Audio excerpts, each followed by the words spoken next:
आज आइए हम अपनी आत्माओं के सार के बारे में परमेश्वर के वचनों का साझा करें। विश्वास के मार्ग पर चलते हुए हम बहुत से लोगों को आत्मा की चीजों को छोड़कर केवल अपने शारीरिक और दृश्यमान जीवन जीने में व्यस्त देख सकते हैं। हालांकि हमें पहले यह समझने की जरूरत है कि हमारे जीवन का सार क्या है। यदि हम आत्मा के मामले पर ध्यान न दें और केवल शारीरिक चीजों को देखें, तो हमें परमेश्वर पर विश्वास करने में कठिनाई होगी।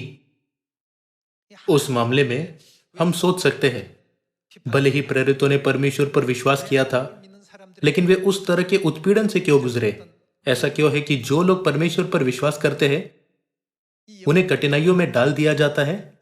यदि हम आत्मा के बारे में जाने बिना अपने तीसरे आयामी दृष्टिकोण के साथ केवल इसी दुनिया को देखें, तो हम परमेश्वर को समझ नहीं सकते और न ही उनके प्रयोजन को महसूस कर सकते हैं। इस मामले में यदि हम पर अचानक से कोई मुसीबत आ जाए, तो हम अपना विश्वास त्याग सकते हैं और यहूदा इस्करियोती के समान परमेश्वर को छोड़कर सांसारिक जीवन में कूद सकते हैं। इस तरह की दयनीय स्थिति हमारे साथ कभी नहीं होनी चाहिए। परमेश्वर पृथ्वी पर आए और मानव जाति के उद्धार के लिए क्रूस उठाया और अपनी बाहों में हमारी अगुवाई की। हमें आत्माओं की दुनिया का एहसास कराने के लिए, जो एक वास्तविक और सारगर्भित दुनिया है, परमेश्वर स्वयं आया और लोगों को बाइबल की 66 पुस्तकें पढ़ाने के लिए अपने नबी भी भेजे।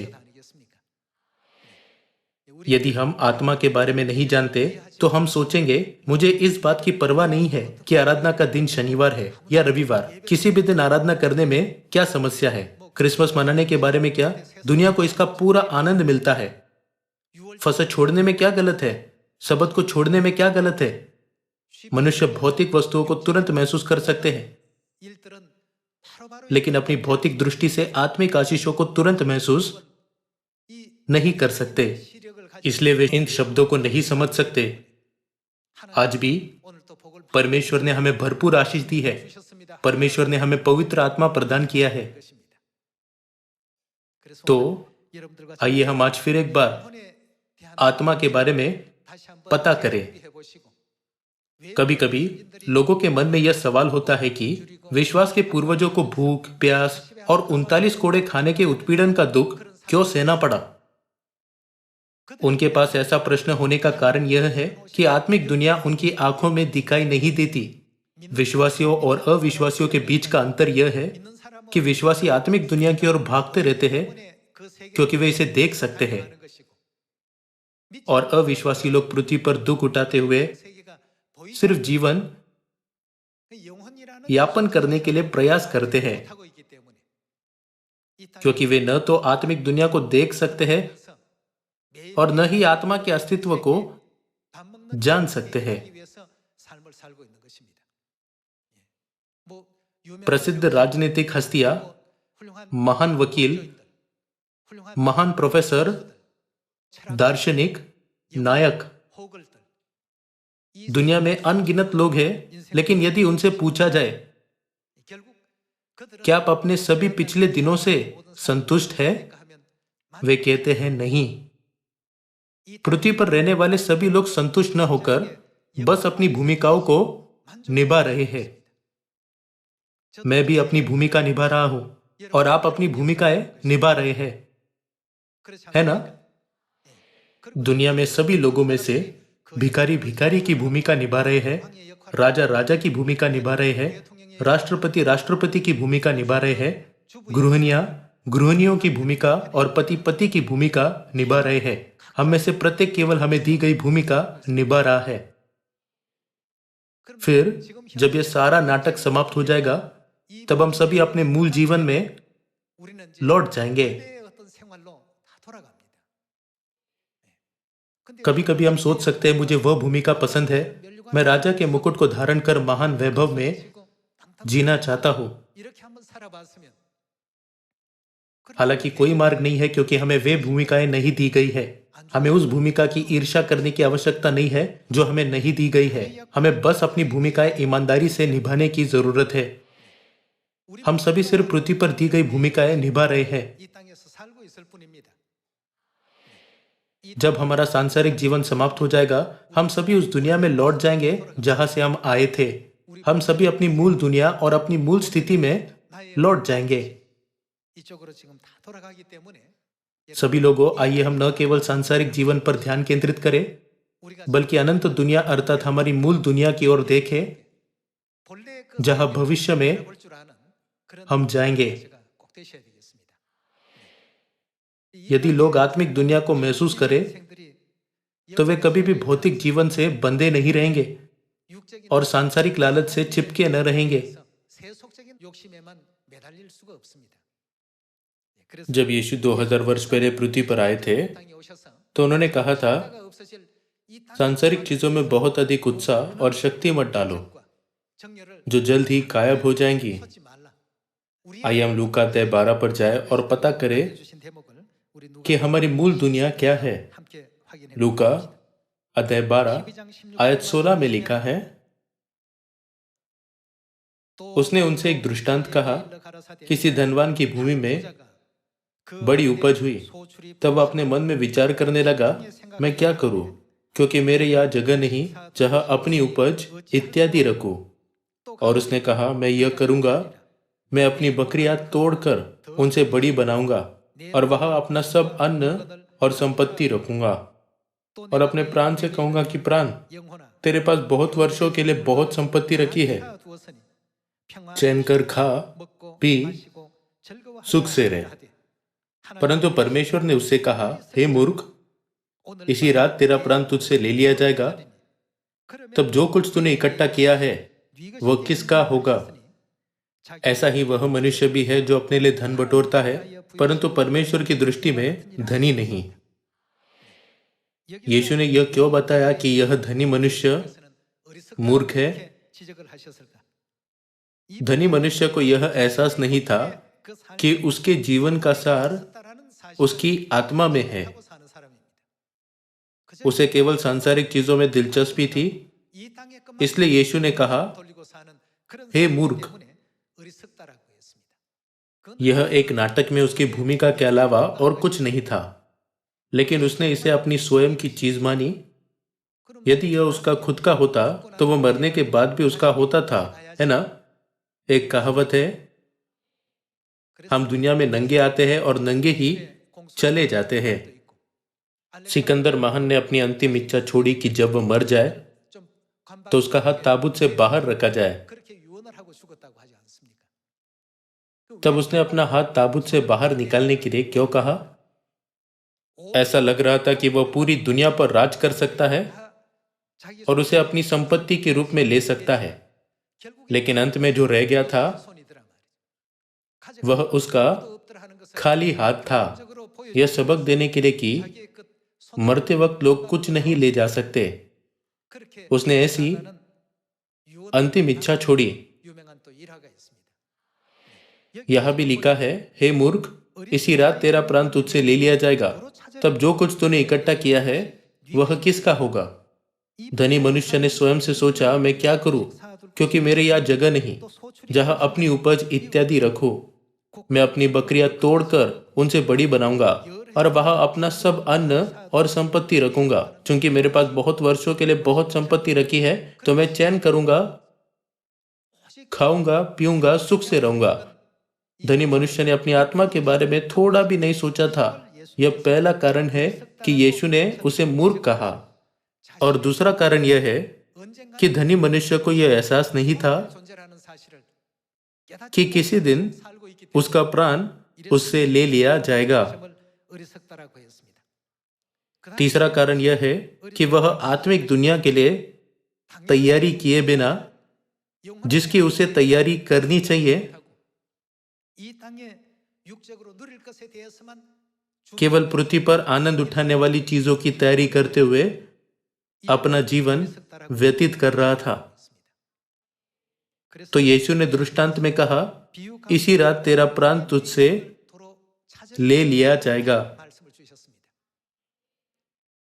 ले लिया जाएगा को वापस बुलाने में बदला जा सकता है ना?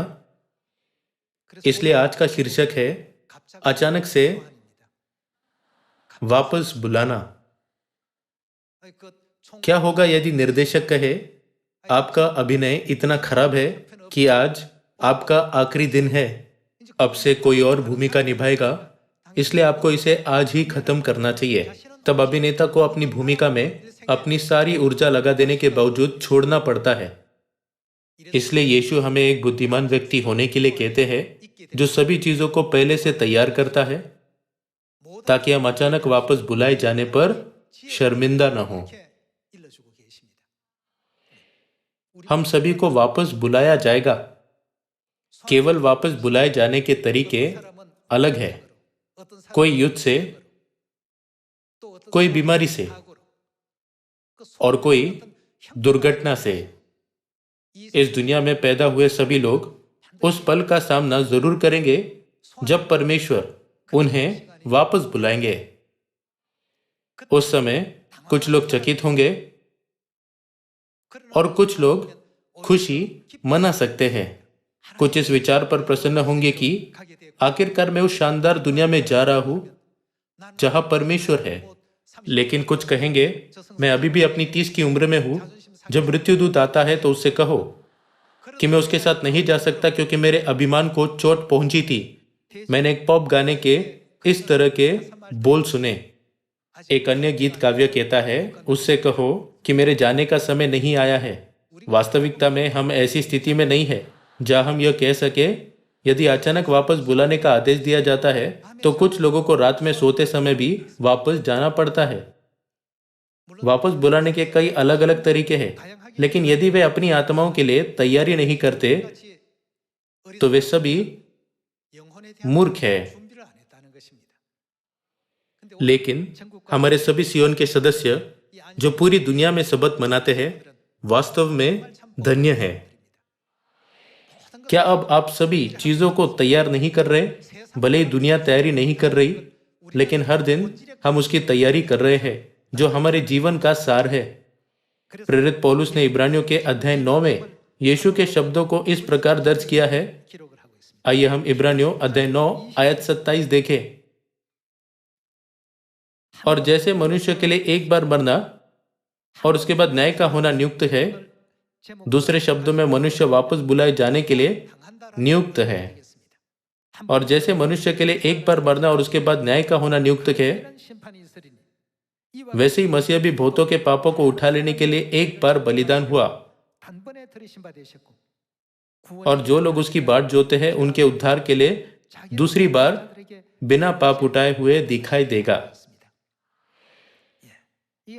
मनुष्य का वापस बुलाया जाना और उसके बाद न्याय का होना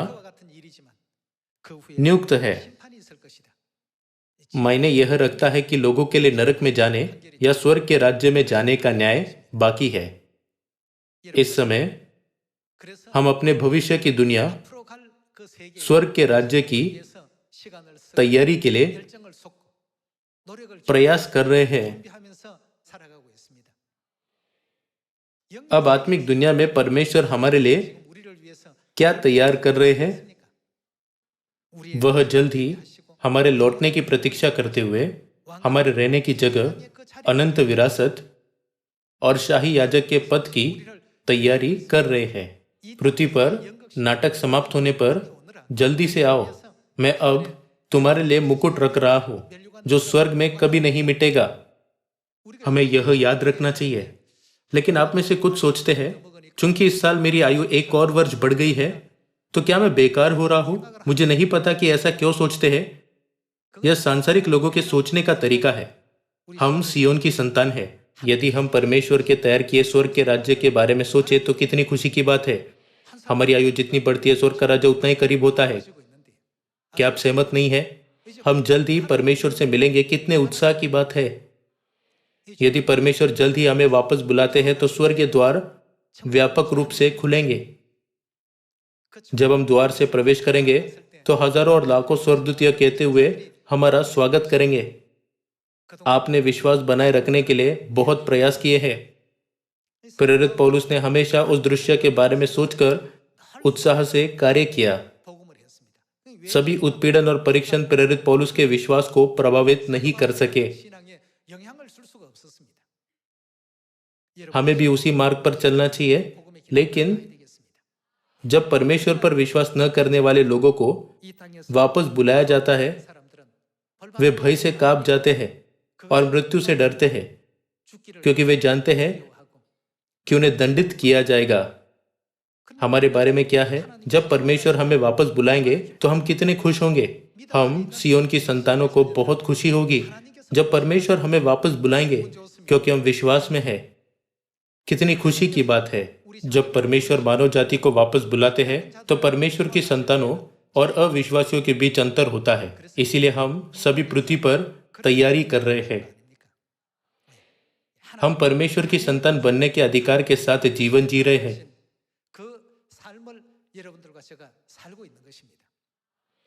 जिन लोगों ने आत्मा के बारे में नहीं सोचा है, वे सभी मूर्ख लोग हैं, क्योंकि वे परमेश्वर के अचानक वापस बुलाने के लिए तैयार नहीं हुए हैं।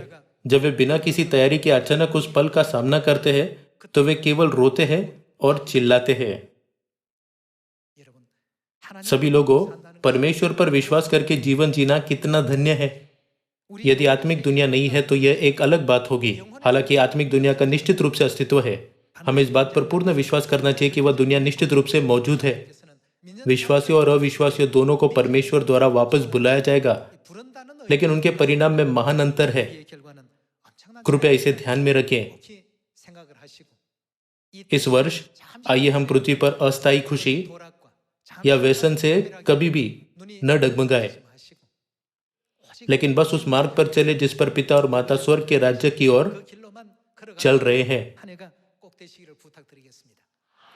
प्रकाशित वाक्य अध्याय 20 आयत 11।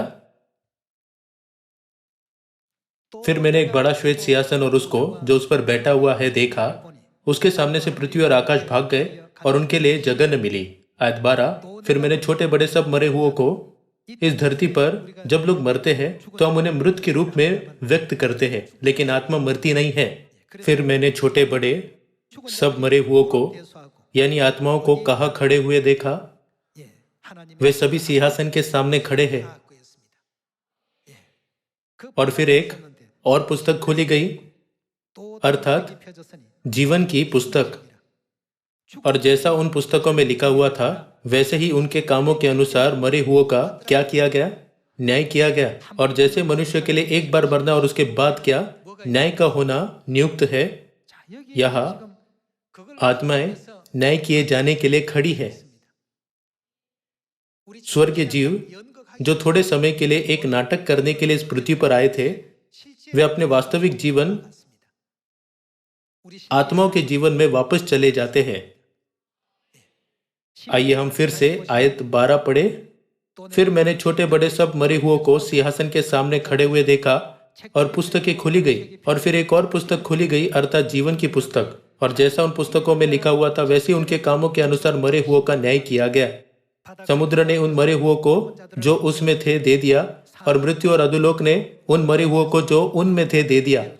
यहाँ मरे हुए वे हैं जिन्हें अचानक बुलाया जाता है, और उनमें से हर एक के कामों के अनुसार उनका न्याय किया गया।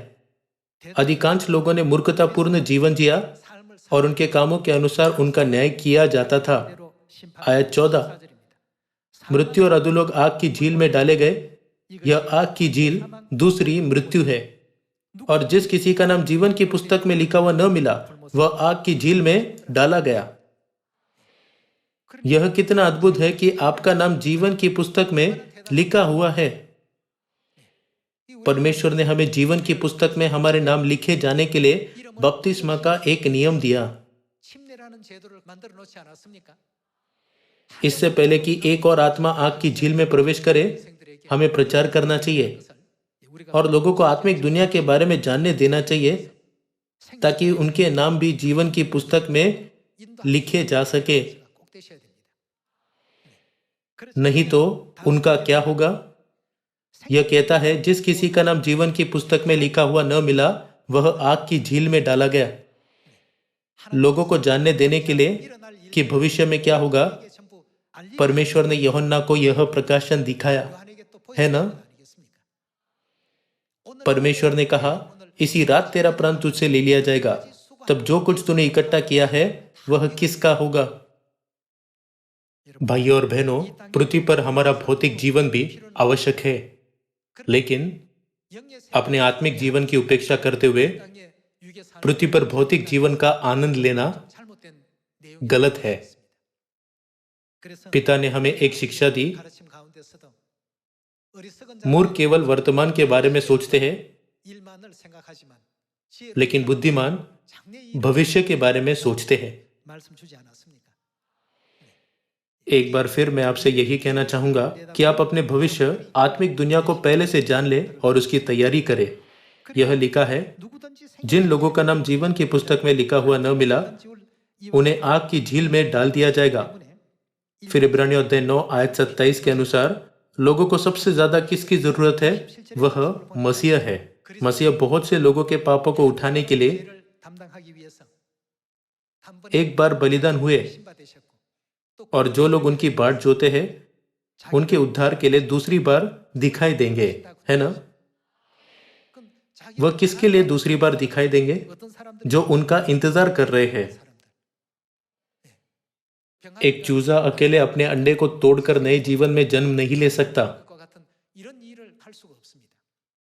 एक चूजा खुद से ऐसा नहीं कर सकता, तो वह अंडे से बाहर आने का समय होने पर मां मुर्गी को एक संकेत देता है।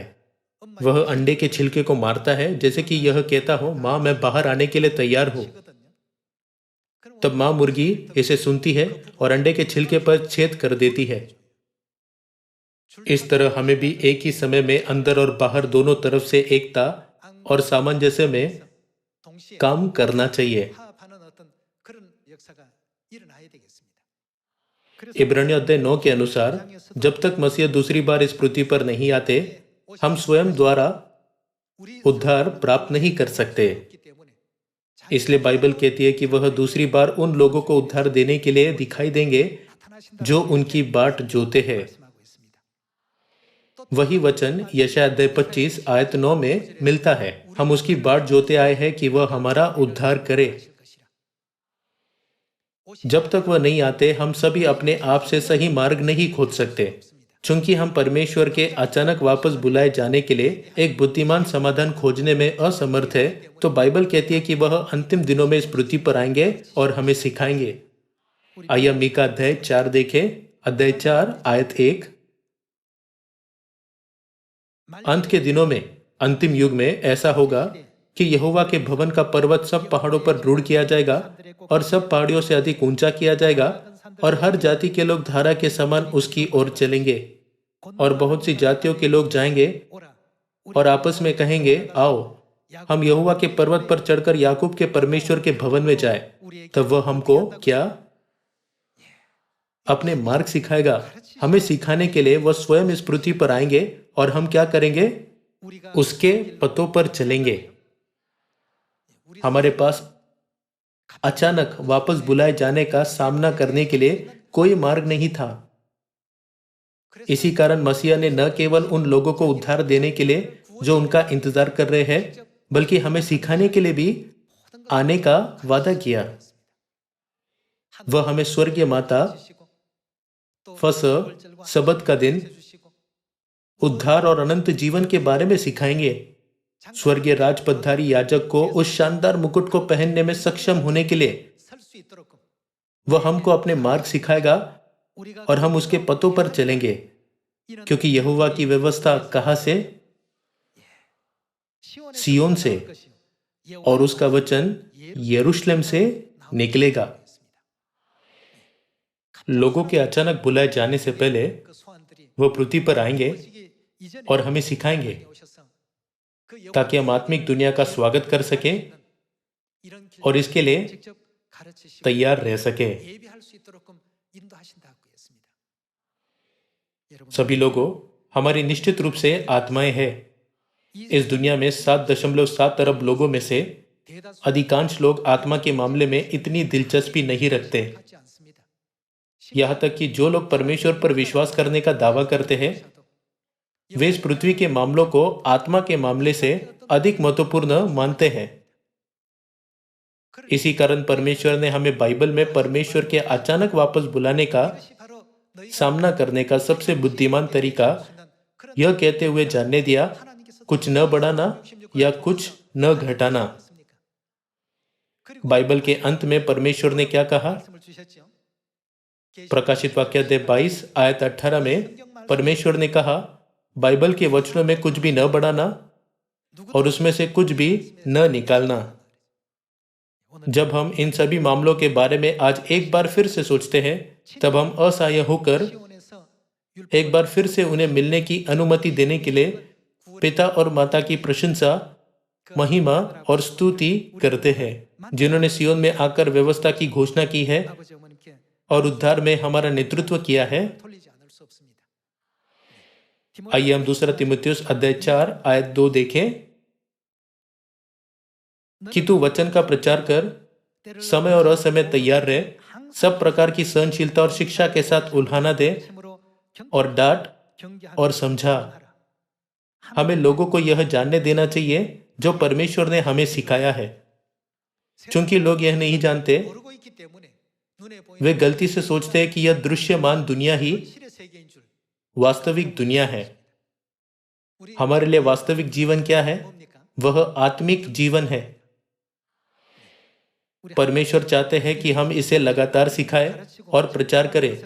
आयत 2 कि तू वचन का प्रचार कर, समय और असमय तैयार रहे, सब प्रकार की सहनशीलता और शिक्षा के साथ उलाना दे और डांट और समझा, क्योंकि ऐसा समय आएगा जब लोग खरा उपदेश न सह सकेंगे, पर कानों की खुजली के कारण अपनी अभिलाषाओं के अनुसार अपने लिए बहुत से उपदेशक बटोर लेंगे और अपने कान सत्य से फेर कर कथा कहानियों पर लगाएंगे। पर तू सब बातों में सावधान रहे, दुख उठा, सुसमाचार प्रचार का काम कर और अपनी सेवा को पूरा कर, क्योंकि अब मैं अर्घ के समान उंडेला जाता हूँ और मेरे कुछ का समय आ पहुंचा है। मैं अच्छी कुश्ती लड़ चुका हूँ, मैंने अपनी दौड़ पूरी कर ली है, मैंने विश्वास की रखवाली की है। भविष्य में मेरे लिए क्या रखा हुआ है? धर्म का वह मुकुट रखा हुआ है। अब परमेश्वर सियोन की संतानों के लिए मुकुट रखते हैं। पौलुस उत्सुकता से उस धर्म के मुकुट की ओर देख रहा था जिसे परमेश्वर ने उसके लिए रखा था। उसने सोचा, मैं धर्म का मुकुट पहनने का इंतजार नहीं कर सकता। हालांकि परमेश्वर ने यह कहते हुए उसे उसका मिशन करने के लिए पृथ्वी पर छोड़ दिया कि तुम्हारे पास अब भी एक मिशन है, तुम्हें वापस बुलाने के दिन तक अभी भी बहुत से दिन बचे हैं। इसलिए भले ही वह ठंड और भूख में था और कष्टों और उत्पीड़न का सामना किया, लेकिन वह उस आत्मिक अनंत दुनिया के बारे में सोचकर जिसे परमेश्वर उसके लिए तैयार कर रहे थे, शक्ति प्राप्त कर सका। उसने अनंत दुनिया के मुकुट की ओर देखा और परमेश्वर के बारे में सोचा जिन्होंने उसके लिए मुकुट रखा था। परमेश्वर ने कहा, मैं तुम्हें मुकुट पहनाने के लिए इंतजार कर रहा हूं। उसने उस आशा के साथ मेहनत से दौड़ लगाई। सभी लोगों, परमेश्वर पर विश्वास करना सबत के दिन सिर्फ चर्च में आना नहीं है।